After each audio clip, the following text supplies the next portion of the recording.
आपका अपना YouTube channel horizon tutorial में एक बार फिर से स्वागत है। जैसा कि जेक बोर्ड का एग्जामिनेशन बहुत नजदीक आ चुका है और बहुत से बच्चे रिवीजन नहीं कर पा रहे होंगे, तो आज हम क्लास 12 का फिजिक्स को लेकर के आए हैं। जेक बोर्ड की तरफ से 5 मॉडल पेपर दिया गया है। उन पांचों मॉडल पेपर का हम बहुत अच्छी प्रकार से डिस्कशन करेंगे, जो आपका एग्जामिनेशन में बहुत ज्यादा फायदा को पहुंचाने वाला है।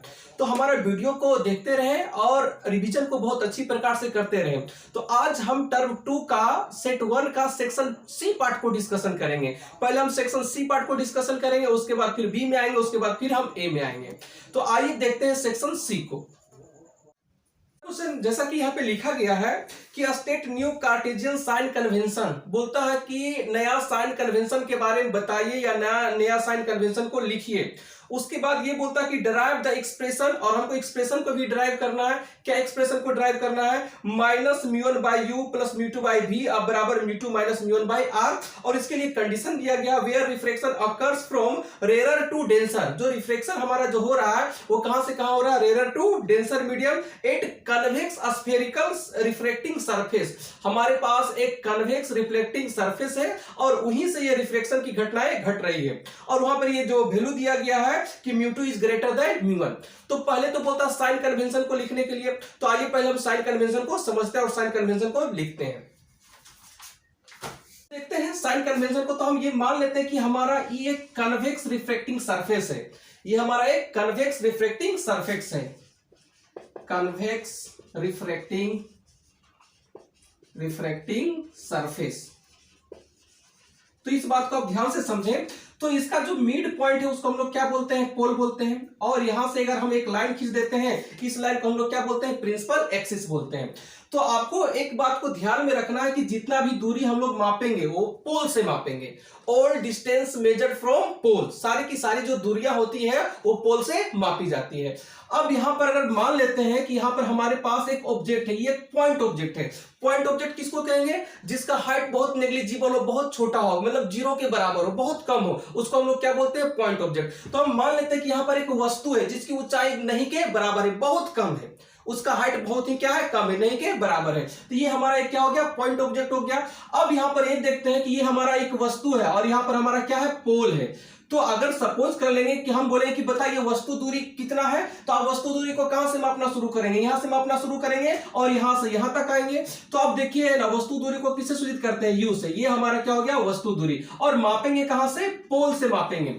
तो पोल से मापेंगे। बहुत लोग ऐसे सोचेंगे कि यहां से ऐसे करके माप देते हैं ना, इधर से इधर जाएंगे और इधर से इधर आएंगे तभी तो वो वस्तुीय दूरी कहलाएगा। तो मापने का अगर आप यहां से यहां तक जाइएगा तब भी यूं ही होगा, और यहां से यहां तक आइएगा तब भी यूं ही होगा। लेकिन मापने का तरीका फिजिक्स में ये बोला गया है कि आप स्टार्ट कीजिए पोल से। कहां से स्टार्ट करना है? पोल से। तो पोल से अगर हम स्टार्ट करेंगे तो यहां से इधर आएंगे, हमारा मापने का डायरेक्शन ये इधर होगा।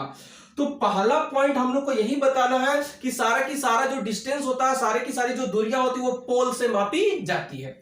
तो ये पहला पॉइंट भी हो गया। अब और समझिए कि मान लेते हैं कि इस ऑब्जेक्ट से एक रे ऑफ लाइट इस प्रकार से निकला और यहां से रिफ्रैक्शन की घटनाएं घटी और ये रे ऑफ लाइट इस तरह से क्या हो गया? बेंड हो गया, ये यहां पर आया रे ऑफ लाइट। उसके बाद में एक और रे ऑफ लाइट यहां से ऐसे करके गया और परपेंडिकुलर पास हो गया, और यहां पर इस ऑब्जेक्ट का क्या बन गया? इमेज बन गया। तो यहां से यहां तक का जो दूरी होगा वो हमारा क्या कहलाएगा? प्रतिबिंब दूरी कहलाएगा। तो अब ये देखिए, प्रतिबिंब दूरी को सूचित करते हैं किससे? भी से। तो यहां से लेकर के जो हमारा यहां तक का जो दूरी होगा वो हमारा क्या कहलाएगा? प्रतिबिंब दूरी। अब इस बात को समझिए। अब दूसरा पॉइंट हम लोग को यह समझना है कि all distance measured in the direction of incident ray is taken to be positive. मतलब आपतित किरण की दिशा में मापी गई सारी की सारी दूरियां हम लोग क्या लेते हैं? धनात्मक लेते हैं। अब देखिए, इंसिडेंट रे का डायरेक्शन ऐसे है, इसको आप ध्यान से समझेंगे, हमारा इंसिडेंट रे का डायरेक्शन। और हमको बोलेगा अगर इमेज डिस्टेंस को यहां पे निकालने के लिए तो यहां से लेकर के यहां तक का दूरी क्या कहलाएगा? इमेज डिस्टेंस का रहेगा। अब देखिए, इंसिडेंट रे का भी डायरेक्शन इधर और इमेज का भी डायरेक्शन इधर। अगर हम इमेज डिस्टेंस मापेंगे तो इसी डायरेक्शन में मापेंगे, और इंसिडेंट रे भी किधर जा रहा है? इसी डायरेक्शन में जा रहा है। तो दोनों का जो डायरेक्शन है क्या चीज है? सेम है ना। अगर डायरेक्शन सेम हो तो उसको हम लोग क्या लिखेंगे? पॉजिटिव लिखेंगे। इसलिए अगर यहां पर हमको बोले कि इमेज डिस्टेंस में पॉजिटिव लिखना है कि नेगेटिव लिखना है, तो यहां पर हम क्या लिखेंगे? पॉजिटिव लिखेंगे। प्लस बी साइन के देंगे, प्लस बी साइन के साथ लिखेंगे क्या? Image distance. उसके बाद में अगर हमको ये बोले कि ऑब्जेक्ट डिस्टेंस को आप लिखिए, तो आप ध्यान से समझेंगे कि इंसिडेंट रे इस डायरेक्शन में है और हमारा जो ऑब्जेक्ट का जो हम डिस्टेंस को मेजर करेंगे, ऑब्जेक्ट का डिस्टेंस को मेजर करेंगे, स्टार्ट कहां से करेंगे, पोल से, तो पोल से जाएंगे तो इधर जाएंगे, तो इंसिडेंट रे इस डायरेक्शन में और मेजर हम कर रहे हैं इस डायरेक्शन में, दोनों का डायरेक्शन क्या हो गया, अपोजिट हो गया, इसलिए इसको हम क्या लिखेंगे, नेगेटिव लिखेंगे। तो अगर यहां से हमको ऑब्जेक्ट डिस्टेंस के बारे में बात किया जाए तो इसको हम लोग कैसा साइन के साथ लिखेंगे, नेगेटिव साइन के साथ लिखेंगे। तो आपको पहला पॉइंट में यही लिखना है कि distance is always measured from pole. Second point में आपको ये लिखना है all distance measure in the direction of incident ray is taken to be positive. Third point में आपको ये लिखना है all distance measure in the opposite direction to the incident ray is taken to be negative. मतलब आपतित किरण की विपरीत दिशा में मापी गई दूरी को हम लोग क्या लेते हैं, नेगेटिव लेते हैं। और एक और पॉइंट, अगला पॉइंट आप लोग ये लिखेंगे, ये हमारा हो गया प्रिंसिपल एक्सिस। और प्रिंसिपल एक्सिस के एबव में, जैसे यहां पर आप बात समझे, ये हमारा प्रिंसिपल एक्सिस है, प्रिंसिपल एक्सिस के ऊपर में अगर कोई भी हाइट को हम लोग लेंगे तो हाइट हमारा क्या होगा, पॉजिटिव में होगा। और प्रिंसिपल एक्सिस के नीचे कोई भी हाइट रहे, चाहे कोई कुछ भी चीज रहे, उसको हम लोग क्या लेना है, नेगेटिव लेना है। तो इस बात को आप ध्यान रखेंगे, height above the principal axis is taken to be positive, height below the principal axis is taken to be negative. यही हमारा वह था क्या चीज, साइन कन्वेंशन। और इतना बात को आपको क्या करना है, मेंशन करना है। आइए अब इसका डेरिवेशन को देखते हैं। जैसा कि हमारा क्वेश्चन में बोला गया है कि कन्वेक्स रिफ्लेक्टिंग सरफेस एक बनाना है, एक होता है कनकेव और एक होता है कन्वेक्स। तो यहां पर एक हम कन्वेक्स रिफ्लेक्टिंग सरफेस बनाते हैं। तो देखिए, अगर हम इस बात को यहां से ऐसे खींचेंगे, ये हमारा हो गया कन्वेक्स रिफ्लेक्टिंग सरफेस, मतलब इससे प्रकाश की किरणें आर पर जा सकती है। और यहां पर ये हम मान लेते हैं कि ये जो है, इसका जो रिफ्रैक्टिव इंडेक्स है वो अलग है। ये जो हमारा सरफेस है इसका रिफ्रैक्टिव इंडेक्स अलग है। तो हम यहाँ पे इस तरह से मान लें कि इस सरफेस का रिफ्रैक्टिव इंडेक्स अलग है। अब हम मान लेते हैं ये एक हमारा कन्वेक्स रिफ्लेक्टिंग सरफेस है, तो इसका एक मिड पॉइंट होगा, उस मिड पॉइंट को हम लोग क्या बोलेंगे, पोल। और यहां से हम एक लाइन खींच देते हैं और ये लाइन हमारा क्या कहलाएगा, प्रिंसिपल एक्सिस। अब यहां पे ये ध्यान देना है कि हम मान लेते हैं कि इधर में हमारा क्या है, एयर, और ये तो चूंकि ग्लास का बना है, हम मान लेते हैं ये ग्लास का बना है, तो इसका रिफ्रैक्टिव इंडेक्स अलग होगा और इसका रिफ्रैक्टिव इंडेक्स अलग होगा। और क्वेश्चन में बोला गया कि μ2 इज ग्रेटर देन μ1, मतलब हम मान लेते हैं कि ये हमारा क्या चीज है, μ2, और ये हमारा क्या चीज है, μ1। तो कंडीशन क्या है कि μ2 इज ग्रेटर देन क्या हो गया हमारा, μ1। अब यहां पर इसका रिफ्रैक्टिव इंडेक्स ज्यादा है, इसका रिफ्रैक्टिव इंडेक्स कम है। और यहां पर बोला क्या जा रहा है कि रेयर टू डेंसर, कहां से कहां, रेयर टू डेंसर। अब हम यहां पे ये देख लेते हैं कि हमारा यहां पर एयर है, तो ये हो गया हमारा रेयर मीडियम, और ये हमारा हो गया डेंसर मीडियम। हम ऑब्जेक्ट को रखते हैं रेयर मीडियम, ये हमारा यहां पर एक क्या चीज है, ऑब्जेक्ट है। अब इस ऑब्जेक्ट का पहला काम है इमेज का फॉर्मेशन करना। तो शायद आप लोग इमेज का फॉर्मेशन करने के लिए सीखे होंगे कि इमेज किस प्रकार से बनाया जाता है। तो इमेज बनाने के लिए कम से कम ऑब्जेक्ट से दो प्रकार का लाइट रे को क्या होना चाहिए, गुजरना चाहिए। और रिफ्लेक्शन के बाद जहां पर दोनों प्रकाश की किरणें कटती है या कटती हुई प्रतीत होती है, वहीं पर उसका क्या बनता है, प्रतिबिंब बनता है। तो पहले हम यहां से दो प्रकार के लाइट को गुजारते हैं। तो पहला लाइट जो है हम मान लेते हैं, ये पहला लाइट जो है ना, पहला लाइट को एकदम सीधे गुजार दिए, सीधे गुजार दिए। अब ये बताइए, ये तो हमारा P है, और ये जो बिहेव कर रहा है, जब P से प्रकाश की किरणें पार करती है तो बिना डाइवर्ट सीधे पार हो जाती है। तो यहां से चूंकि अब यहां पे ये कहिए कि क्या सर रिफ्लेक्शन नहीं होगा, रिफ्लेक्शन तो हो रहा है, लेकिन प्रकाश की किरणें ना मुड़ नहीं रहा, वहां से क्या हो रहा, सीधे गुजर रहा। तो ये प्रकाश की किरणें सीधे यहां से क्या हो गई, निकल गई। तो एक हमारा प्रकाश की किरण मिला। अब दूसरा का प्रकाश की किरण को लेने के लिए यहां से हम एक प्रकाश की किरण को और ऐसे करके गुजार रहे हैं। तो ये हो गया इंसिडेंट रे। अब इस पॉइंट पर क्या होगा, रिफ्रैक्शन की घटनाएं घटेगी, क्योंकि प्रकाश की किरणें एक माध्यम से कहां जा रहा है, दूसरे माध्यम में जा रहा। तो अब एक बात बताइए, ये हमारा है एयर और ये हमारा है ग्लास, ये हो गया हमारा रेयर मीडियम, ये हो गया हमारा डेंसर मीडियम। तो जब प्रकाश की किरणें रेयर से डेंसर में जाता है तो क्या होता है, वो अपने नॉर्मल की तरफ बेंड होता है। तो पहले तो हमको नॉर्मल बनाना पड़ेगा कि इसका नॉर्मल कहां पे होगा सर। तो अब एक बात बताइए कि ये जो हमारा सरफेस है, ये तो एक गोला का एक भाग होगा, एक स्फीयर का भाग होगा, तो इसका कहीं ना कहीं सेंटर होगा कि नहीं होगा। तो हम मान लेते हैं कि इसका सेंटर जो है, ये सी पॉइंट हमारा एक क्या हो गया, सेंटर। इस स्फीयर का, ये जो हमारा रिफ्रैक्टिंग सरफेस है, वो तो एक स्फीयर का पार्ट है, इसका सेंटर ऑफ कर्वेचर कहीं ना कहीं होगा। तो हम मान लेते हैं ये हमारा हो गया सेंटर ऑफ कर्वेचर, केंद्र हो गया ये हमारा।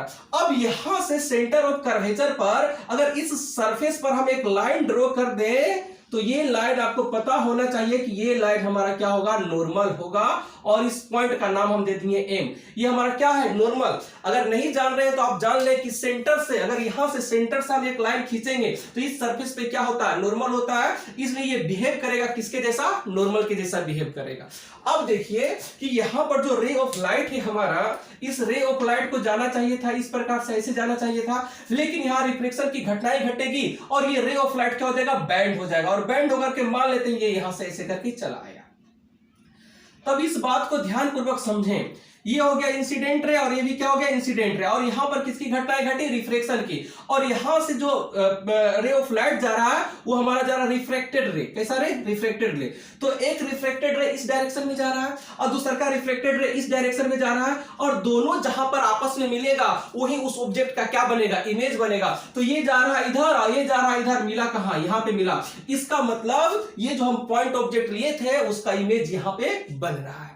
तो शायद इमेज का फॉर्मेशन आपको समझ में आ गया होगा। अब आगे इसका डेरिवेशन को हम लोग देखते हैं, को समझते हैं और यहां पे देखते हैं। तो देखिए यहां पर कुछ ना कुछ एंगल बना है, तो इस एंगल को हम लोग मान लेते हैं अल्फा। आप लोग भी हमेशा ध्यान रखेंगे कि ऑब्जेक्ट के साथ जो एंगल रहेगा उसको हमेशा अल्फा लेना है। उसके बाद इमेज के साथ जो एंगल है उसको आप ले लीजिए बीटा, तो ये हमारा क्या हो गया, बीटा। और जो हमारा सेंटर ऑफ कर्वेचर के साथ जो एंगल है उसको हम ले लेते हैं गामा। ये तीन तरह का यहाँ एंगल बना। अब एक बात बताइए, ये हमारा इंसिडेंट रे है और ये क्या है, नॉर्मल है, तो यहां पर जो एंगल बनेगा उसको क्या बोलेंगे, आई बोलेंगे। अब दूसरा बात ये समझिए कि ये हमारा नॉर्मल है, ये लाइन जो रेड वाला आपको दिख रहा है ये क्या है, नॉर्मल है, और ये क्या, रिफ्लेक्टेड रे है, तो इसके साथ जो एंगल बना उसको हम लोग क्या बोलेंगे, आर बोलेंगे। इतना तो पता होना चाहिए। अब यहाँ पे हम लोग क्या करते हैं कि यहाँ पर हम थोड़ा सा एक नॉर्मल को ड्रॉ कर लेते हैं। ये जो नॉर्मल है इस नॉर्मल को हम यहां पे क्या कर लेते हैं, ड्रॉ कर लेते हैं। देखेंगे ध्यान से, तो ये हमारा हो गया नॉर्मल और इस पॉइंट को हम मान लिए एन। अब ध्यानपूर्वक बातों को समझेंगे कि ये पी पॉइंट और ये एन पॉइंट बहुत ही क्लोज है, वेरी क्या है, क्लोज है, क्योंकि इसका जो कर्वेचर है यहाँ पे इतना हम बहुत बड़ा कर्वेचर बना दिए, इसका कर्वेचर बहुत ही स्मॉल है, बहुत ही छोटा है। जब कर्वेचर बहुत स्मॉल होगा तो पी पॉइंट और एन पॉइंट लगभग क्या होगा, एक बिंदु पर हमको देखने में ऐसा लगेगा। तो आप मान के चल लें कि पी पॉइंट और एन पॉइंट लगभग क्या है, एक ही बिंदु पे है। अब देखिए यहां पर आप ले लें, अब देखिए यहां पर तो स्नेल्स लॉ लगेगा, क्योंकि हमको क्या करना है कि यहां डेरिवेशन करना, और डेरिवेशन में म्यू1 म्यू2 दिया गया है, और यहां पर जो रे ऑफ लाइट है वन मीडियम से कहां जा रहा है, अदर मीडियम में जा रहा है, दूसरा मीडियम में जा रहा है, तो यहां पर क्या लगेगा, स्नेल्स लॉ। और स्नेल्स लॉ में हमको क्या चाहिए, साइन आई और क्या चाहिए, साइन आर। तो इसलिए आपको पहले दिमाग में ये बात रखना कि स्नेल्स लॉ जब भी हम लगाते हैं तो म्यू1 साइन आई बराबर क्या होता है, म्यू2 साइन आर। तो आप ध्यान में ये रखें कि पहले हमको आई का वैल्यू निकालना है और किसी भी तरीके से हमको आर का वैल्यू क्या करना है, निकालना है। तो आप देखिए आपको एक ऐसा ट्रायंगल लेना है कि जिसमें आपको आई का वैल्यू क्या हो जाए, निकल जाए। तो आप यहां से ध्यानपूर्वक बातों को देखेंगे। हम ले लेते हैं ये वाला ट्रायंगल, ये जो ट्रायंगल आपको दिख रहा है ये ट्रायंगल, चलिए हम लिख लेते हैं ट्रायंगल, इन ट्रायंगल। देखिए इस ट्रायंगल को हम यहां लिख लेते हैं, पहले ट्रायंगल हम बना भी देते हैं। इन ट्रायंगल ये एम है, ओ है, और ये क्या है, सी है, एम ओ सी। तो एम ओ सी आपको देखने में कैसा लग रहा है, हम आपको बना दे यहाँ पे जरा सा। ये हमारा ऐसा है और ये हमारा ऐसा है और ये हमारा ऐसा है। इस बात को आप ध्यान पूर्वक समझेंगे। ये कौन हमारा, ये यहाँ पे एम है लिखा हुआ, यहाँ पे ओ लिखा हुआ, और यहाँ पे क्या लिखा हुआ है, सी लिखा हुआ है। तो इस बात को देखेंगे, ये वाला एंगल हमारा कितना है, आई, और ये वाला एंगल हमारा कितना है, अल्फा, और ये वाला एंगल हमारा कितना है, गामा। तो ये क्या एक्सटीरियर एंगल है, और एक्सटीरियर एंगल क्या होता है, ये दोनों एंगल का सम के क्या होता है, बराबर होता है। मतलब ये बहिष्कोण है, बहिष्कोण जो है वो दोनों अंत अभिमुख कोण के योग के क्या होता है, बराबर होता है। एक्सटीरियर एंगल जो होता है वो हमारा इंटरनल एंगल के सम के क्या होता है, बराबर होता है। तो अगर यहां पर हमको एंगल आई बराबर लिखना हो तो एंगल आई बराबर हमको लिखना हो तो क्या लिखेंगे, अल्फा प्लस क्या हो गया, बीटा। तो देखिए स्नेल्स लॉ में हमको आई का जरूरत पड़ेगा, इसलिए यहां से हम पहले क्या निकाल लिए, आई। अब हम यहां पे ये काम कर लेते हैं, निकाल लेते हैं। अब हमको चाहिए आर, क्या चाहिए, आर। अब सोचे कि कौन सा हम ऐसा ट्रायंगल ले जिसमें आर का वैल्यू निकले। तो आप ये देख लें कि ये अगर ट्रायंगल ले यहां से, ये वाला ट्रायंगल, ये वाला ट्रायंगल और ये वाला ट्रायंगल। चलिए हम यहां बना दें, बनाने की कोशिश करते हैं। In triangle M I C, in triangle M I C. तो एम आई सी का हम फिगर भी हल्का ड्रॉ कर दें यहाँ पे, ताकि आप लोग बहुत आसानी से समझ जाएं। ये हमारा एक लाइन है और ये लाइन दिया है इस तरह से, और ये लाइन जो हमारा आया है वो कुछ इस प्रकार से आया। चलिए फिर से हम बना देते हैं इसको।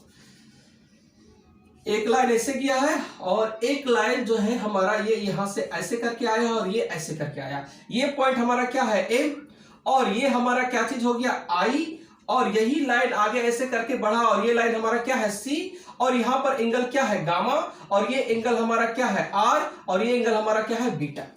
तो अब देखिए ये हमारा एक्सटीरियर एंगल हो गया, और एक्सटीरियर एंगल जो होगा इन दोनों एंगल के सम के क्या होगा, बराबर होगा, इक्वल होगा। तो यहां पर अगर हमको लिखना हो गामा बराबर, तो आप गामा बराबर क्या लिख सकते हैं, लिख सकते हैं आर प्लस बीटा लिख सकते हैं। अब इस बात को ऐसे भी तो लिख सकते हैं कि अगर यहां से हमको आर का वैल्यू चाहिए तो गामा माइनस बीटा बराबर क्या कर सकते हैं आर।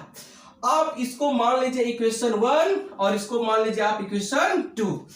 तो इस प्रकार से पहला केस में इसको आपको इसमें क्या करना है कि आई का वैल्यू और आर का वैल्यू एकदम इत्मीनान से आपको निकाल लेना है, क्योंकि यहां पर स्नेल्स लॉ लगेगा और स्नेल्स लॉ में इसका क्या होगा, यूज होगा।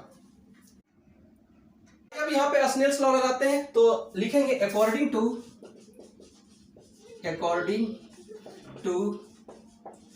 Snell's law.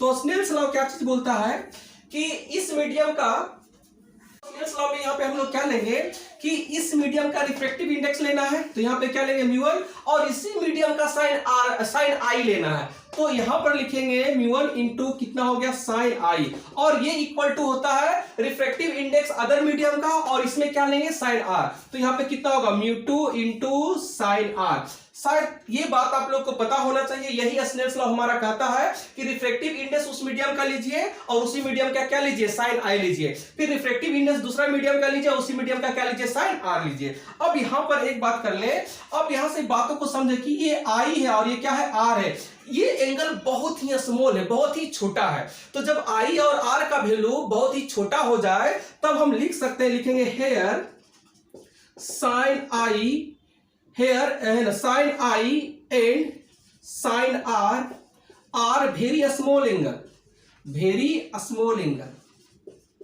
ये एंगल जो है यहां पर जो साइन आई, यहां पर जो एंगल बन रहा आई और यहां पर बन रहा आर, ये एंगल बहुत ही क्या चीज है, छोटा है। तो जब एंगल बहुत छोटा हो जाता तब क्या जानते हैं, तो आप ये जानते होंगे कि अगर लिमिट थीटा टेंड्स टू 0 हो और साइन थीटा बाई थीटा हो तो उसका वैल्यू कितना होता है 1।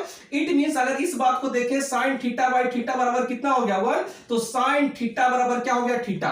इट मींस अगर साइन थीटा हो तो हम क्या लिख सकते हैं, थीटा भी लिख सकते हैं, और थीटा हो तो साइन थीटा भी लिख सकते हैं। तो यहां पर हम क्या करते हैं कि यहां पर है हमारा साइन आई, तो थीटा की जगह में क्या बैठा हुआ आई बैठा हुआ है, इसलिए इस बात को आप केवल ऐसे ही लिख सकते हैं कि म्यू1 इंटू कितना हो जाएगा आई, और यहां पर लिख देंगे म्यू2 इंटू कितना हो जाएगा आर। अब बोलेगा सर साइन आर कहां गया, क्योंकि अगर साइन थीटा बराबर हम क्या लिख सकते हैं थीटा, उसी प्रकार से साइन आर बराबर केवल क्या लिख सकते हैं आर, और उसी प्रकार से साइन आई बराबर केवल क्या लिख सकते हैं आई। तो यहां पर हमारा आई आ गया और यहां पर आर आ गया है, और इसका वैल्यू हम लोग पहले से ही निकाल के रख चुके हैं। तब यहां पर उस वैल्यू को हम लोग बैठाएंगे, तो यहां पर क्या हो जाएगा म्यू1 इंटू आई की जगह में क्या होगा अल्फा प्लस क्या हो गया गामा। उसके बाद में यहां पर अगर हम ये बात कर ले कि यहां पर कितना हो गया म्यू2 इंटू आर का वैल्यू कितना हो गया गामा माइनस बीटा। यहां पर भी जो एंगल बन रहा है ये अल्फा बीटा और गामा, ये भी बहुत स्मॉल एंगल है, वेरी स्मॉल एंगल। और वेरी स्मॉल एंगल के लिए कहानी आप जान जाइए कि लिमिट जो होता है थीटा टेंड्स टू अगर 0 हो, लिमिट थीटा टेंड्स टू 0 हो, और तब होता है टेन थीटा बाई थीटा का वैल्यू कितना होता है 1। आप इस बात को ऐसे समझे टेन थीटा बाई थीटा बराबर कितना हो गया 1, बाई क्रॉस करने, तो बाई क्रॉस अगर हम कर लेंगे तो टेन थीटा बराबर क्या हो गया थीटा। इट मींस थीटा किसके इक्वल हो जाएगा टेन थीटा के, कब जब एंगल बहुत स्मॉल होता। और यहां पर जो अल्फा बीटा और गामा जो एंगल है ये भी एंगल कैसा है, बहुत ही स्मॉल है, इसलिए इस एंगल को हम रिप्लेस कर सकते हैं। यहां पर अगर केवल अल्फा लिखा हुआ तो इसको हम लिख सकते हैं टेन अल्फा, उसके बाद में इसको क्या लिख सकते हैं टेन गामा, बराबर है तो बराबर, ये म्यू2 है तो म्यू2, यहां पर क्या लिख सकते हैं टेन गामा, और माइनस क्या लिख सकते हैं टेन बीटा। तो अब यहां पर देखिए tan alpha ten gamma tan beta है, तो टेन थीटा हो, साइन थीटा हो, ये सब किस त्रिभुज के लिए एप्लीकेबल होता है? राइट एंगल ट्रायंगल के लिए एप्लीकेबल होता है। अब आपको यहां पर क्या करना है कि जैसे ये अल्फा है तो आपको ये देखना है यहां पर एक समकोण त्रिभुज आपको खोजना है। तो अल्फा तो रहे, अल्फा रहे और एक समकोण त्रिभुज आपको मिले, तो कौन सा त्रिभुज आप खोजिएगा? देखिए ये त्रिभुज, ये ध्यान से देखिए MNO, ये हमारा त्रिभुज हो गया MNO। तो अगर यहां पर अगर हम वैल्यू लिखने के लिए सोचे तो म्यू1 बराबर, तो टेन थीटा का फॉर्मूला क्या होता है? P by B. तो देखिए थीटा के सामने वाला क्या हो गया? P, तो P का वैल्यू आप क्या लिखेंगे? MA। अब B का वैल्यू क्या हो जाएगा? OA, तो यहां पर आप लिख दे OA, ये प्लस है तो प्लस, फिर है गामा। आपको एक समकोण त्रिभुज खोजना है जिसमें गामा मिले, तो कौन सा त्रिभुज में मिलेगा? ये देखिए ये त्रिभुज जो हमारा, इसमें गामा मिल रहा है कि नहीं? अब फिर यहां पर टेन थीटा का फॉर्मूला होगा P बाई बी, तो P का वैल्यू आपका क्या हो गया? MA, और B का वैल्यू क्या हो गया? यहां से लेकर के यहां तक का डिस्टेंस मतलब NC हो गया आपका, ये हो गया NC, और बराबर है तो बराबर, म्यू2 है तो म्यू2। अब देखिए यहां पर 10 गामा, यही तो 10 गामा है, तो यहां पर क्या लिखे हैं? MN, अब बट्टा में क्या हो गया? NC, और माइनस है तो माइनस। अब 10 बीटा को देखिए, एक ऐसा त्रिभुज लेना है, एक ऐसा समकोण त्रिभुज लेना है जिसमें बीटा आना चाहिए। तो ये देखिए ये त्रिभुज अगर हम ले लें यहां से लेकर के यहां तक, तो इसमें तो बीटा आ रहा है, तो टेन थीटा का फॉर्मूला क्या होता है? P बाई बी, तो थीटा के सामने वाला क्या हो गया? P, तो यहां पर हमारा क्या हो गया? MN, और B का वैल्यू अगर हम देखें तो ये वाला त्रिभुज ले रहे हैं, देखिए ये समकोण त्रिभुज हमारा हो गया, तो B का वैल्यू क्या होगा? NI हो गया, तो यहां पर आप लिख दें NI। हम यहां पे लिखते हैं, आगे का कहानी हम यहां पे लिखते हैं। अब देखिए यहां पर MN है और यहां भी क्या है? MN है, तो इस घर से हम MN क्या ले लेते हैं? कॉमन। तो यहां पर कितना हो गया? म्यू1 हो गया, और यहां पर कितना हो गया? MN। अब जब इस घर से हम MN को कॉमन ले लिए तो यहां कितना बच गया? यहां पर हमारा बच गया 1 बाई कितना हो गया? ON, प्लस है तो प्लस, ये MN तो बाहर निकल गया, तो 1 बाई कितना हो गया? NC, ये N है, हो गया NC, बराबर है तो बराबर। अब इस घर से भी देखिए यहां भी MN है और यहां भी MN है, यहां से क्या कीजिए? बाहर निकालिए, तो ये हो गया म्यू2, और यहां पर हो जाएगा 1 बाई NC, और यहां पे क्या बचेगा? कॉमन ले लिए तो 1 बाई, यहां पे कितना हो गया? NC, और माइनस यहां पे बच जाएगा 1 बाई NI, ऐसा हो गया। अब देखिए यहां पर भी MN है और यहां पर भी MN है, तो ये दोनों MN को हम लोग क्या कर सकते हैं? काट सकते हैं। तो इन दोनों MN को हम क्या कर देते हैं? काट देते हैं, तो ये MN और ये MN क्या हो गया? कट गया। और एक बात आप ध्यान पूर्वक और देखें कि P पॉइंट और N पॉइंट बहुत ही क्या है? नजदीक है, मतलब P और N जो पॉइंट है वो वेरी नियर है, बहुत एक दूसरे का बहुत ही क्या है? करीब है, इसलिए इस दूरी को हम नेग्लिजिबल मानेंगे। मतलब हम मान लेंगे कि N पॉइंट भी कहां पर है? P पर है, N पॉइंट भी कहां पर है? P पर है, और जहां पर N है वहां पर हम क्या लिख सकते हैं? P लिख सकते हैं। तो अगला स्टेप में हम वही करेंगे, जहां पर N है वहां पर हम क्या लिखेंगे? P, तो यहां म्यू1 है तो म्यू1, और 1 बाई, देखिए ON के बारे में अगर हम बात कर ले तो ये O से लेकर के ये वाला डिस्टेंस है, तो ये वाला डिस्टेंस और OP वाला डिस्टेंस में कितना का अंतर है? बहुत ही कम का अंतर है, और सारा डिस्टेंस चूंकि हम लोग पोल से मापते हैं इसलिए इसको हम P में कन्वर्ट कर रहे हैं, तो इसलिए यहां पर हम क्या लिख देंगे? OP, प्लस है तो प्लस 1 बाय। अब NC को देखिए, ये N है और ये क्या C है? यहां से लेकर के यहां तक का डिस्टेंस, तो ये यहां से लेकर के यहां तक का डिस्टेंस और यहां से लेकर के यहां तक का डिस्टेंस लगभग आपस में क्या है? बराबर है, इसलिए NC की जगह में हम लोग क्या लिख लेंगे? PC, और ये बराबर है तो बराबर, म्यू2 है तो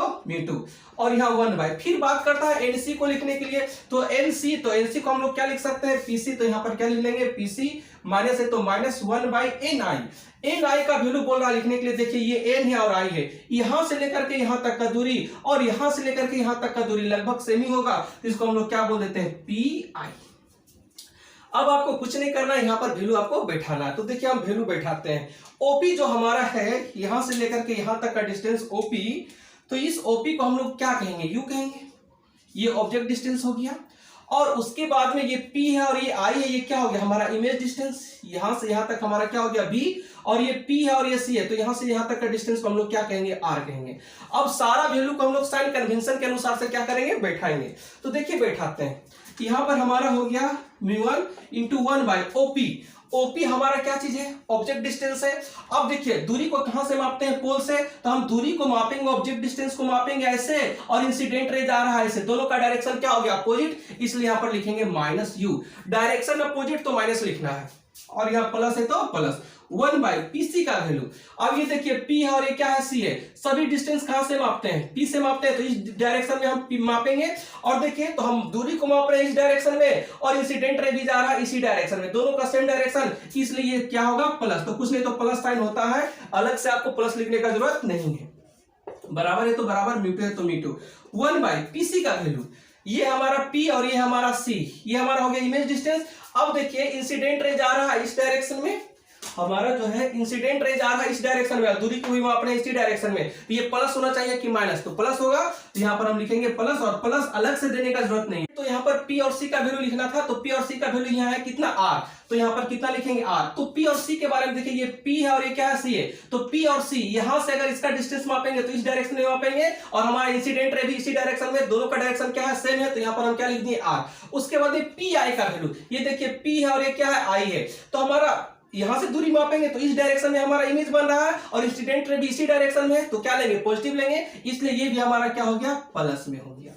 अब देखिए अगर यहां से हम ये बात कर लें कि यहां से आप मल्टीप्लाई कर लीजिए, तो म्यू1 अब बाई कितना हो जाएगा माइनस u, और यहां पर बात कर लेंगे तो म्यू1 बाई कितना हो जाएगा r, अब बराबर इधर मल्टीप्लाई करें तो म्यू1 बाई r, और इधर करेंगे तो माइनस म्यू2 बाई कितना हो गया v। अब है ना सबको एक आर को हम एक तरफ रख लेते हैं और v और u को एक साइड रख लेते हैं। अब देखिए माइनस म्यू1 बाई कितना हो गया u, इस माइनस को आप ऊपर भी लिख सकते हैं, कोई दिक्कत नहीं है, इसको उठा के इधर लाइए तो प्लस म्यू2 बाई कितना हो गया v, अब बराबर ये कितना है म्यू2, अब बाई कितना है r, और ये प्लस में है, ये प्लस में उठ करके उधर जाएगा तो किसमें होगा माइनस में, तो माइनस म्यू1 बाई कितना हो गया r। अब अगर यहां से देखें